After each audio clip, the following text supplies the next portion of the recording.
Hello, beautiful people, and welcome. In this video, we are going to be graphing rational equations. We're going to be using the transformation method for equations that are a little bit more on the basic side, and then for a little bit more complex equations, we're going to be using a different method. So for the transformation method, if you're in my class, it's going to be the exact same way that we used for graphing cubic, cube root, all things graphing for transformation method. So what you're going to do first is transcribe it. Describe what is happening. So the first thing I notice is I have this negative 0.5. I know that a 0.5 can be converted to a fraction, so I'm going to do that.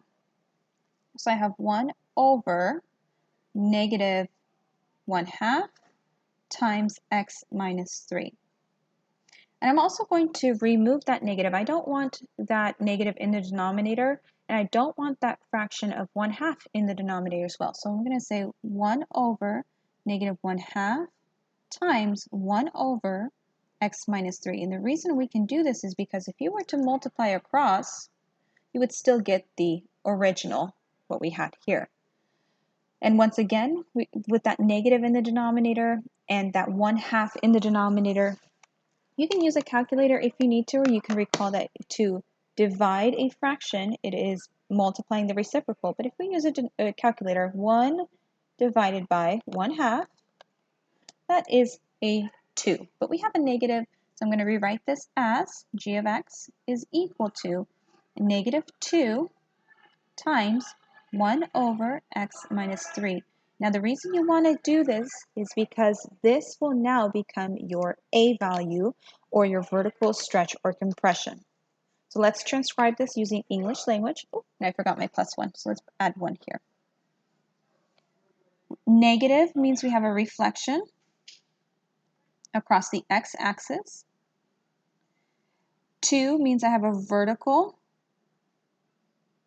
stretch by 2. This minus 3 means I go right 3. And this +1 means I go up 1. And when we are graphing, let's create a little t-chart here using the transformation method. So here's your x, here's your y. Let's go back to our translations. If we reflect across the x-axis, this is actually a vertical change. That means it affects your y values. So that means I'm going to put a negative on the y. Then I have a vertical stretch by 2 by a factor of 2. Again, vertical means it affects your y. So I'm going to put a 2 in front of y. Right 3 means it changes your x, your horizontal. So I'm going to do a +3 here. And up 1 means it changed vertically. So this is affecting your y. So I'm going to do up 1. I'm going to plug in my parent points. Now, if you're in my class, the instructions on one of the assignments says to use -1, -1, and 1 and 1. So that's what we're going to do here as well. So based off of the parent points, I'm going to plug in -1, -1. I'm going to plug in 1 and 1. For your input output, here are your x values that are new. Here are your y values that are new. So -1 plus 3, that is a 2. -2 times -1, that is a +2 plus 1, that is 3. Here I have 4. -2 times 1 is -2 plus 1, that's a -1. So here are your transformed points. Let me shift this up just a little bit. Now it also asks you in the questions, in the directions, to transcribe or change your asymptotes. The original parent asymptotes, it's at x equals 0 and y equals 0 for your horizontal vertical asymptote. But something has happened. So when you're changing your asymptotes, you don't really care if it's been stretched or compressed because there's nothing to stretch or compress on asymptotes. What you care is the shifts. So the right 3 and the up 1. So those are what we want to focus on. So let's go ahead and sketch this out.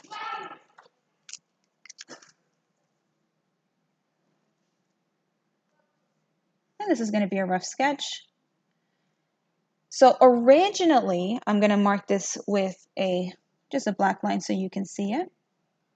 But I don't want it too prominent because we're going to be changing these values. So this is the original x and y axis. but those are the asymptotes. The horizontal asymptote is on the x-axis, the vertical asymptote is on the y-axis for the parent function. So if we shift up 1, that means my horizontal asymptote is now at positive 1. Make sure you have arrows on your asymptotes. And then the next shift that we have is we have a right 3.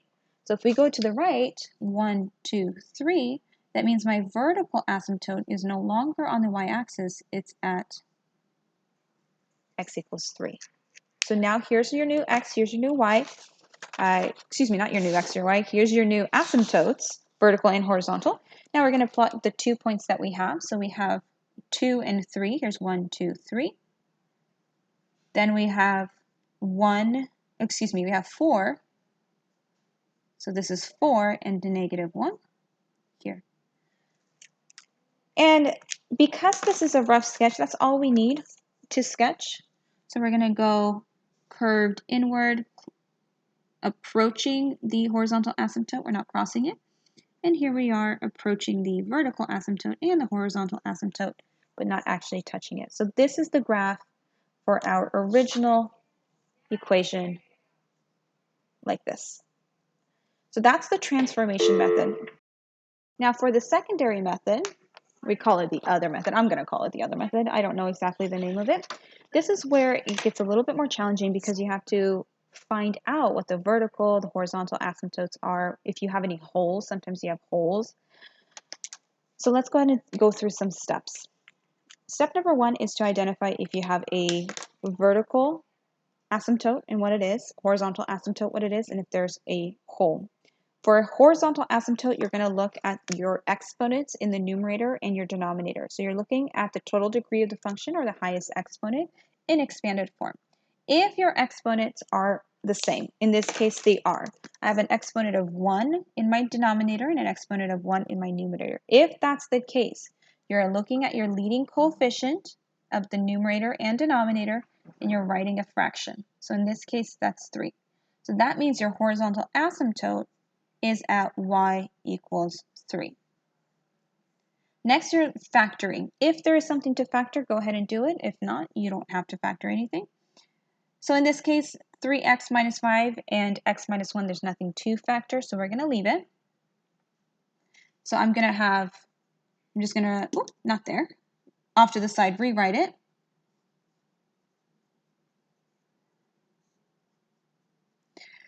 Take your denominator, set it equal to 0, solve for x, again, after you factor. So in this case, our x value is positive 1, and that's going to be your vertical. For your holes, if you have anything that crosses out or cancels out, then you would have a hole at that specific value. In this case, we do not have a hole, so we can just write none. Because there's nothing that we simplified. If there was something we simplified, then that would be our hole value. Next, we're going to do our x-intercept, our y-intercept. So for your x-intercept, set y equal to 0. For your y-intercept, set x equal to 0. Now, if this was factored, you want to do this in your factored and simplified form. So we got 3x minus 5. I'm going to remove x and plug in 0. And I got 0 minus 1. So I got negative 5 over negative 1. So we got positive 5. So I set x equal to 0. That means this is my y-intercept. So I have 0, 5. For your x-intercept, I have y equal to 0. So I have 0 is equal to 3x minus 5 over x minus 1. I'm going to multiply both sides by x minus 1. Get rid of that, get rid of that. So I got 0 is equal to 3x minus 5. I'm going to add 5 to both sides. So I have 5 is equal to 3x, running out of space here.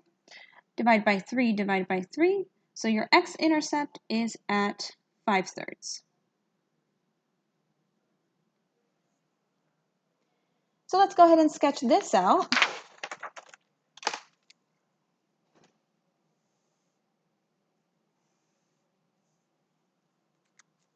You have your horizontal asymptote at 3. You have your vertical asymptote at 1.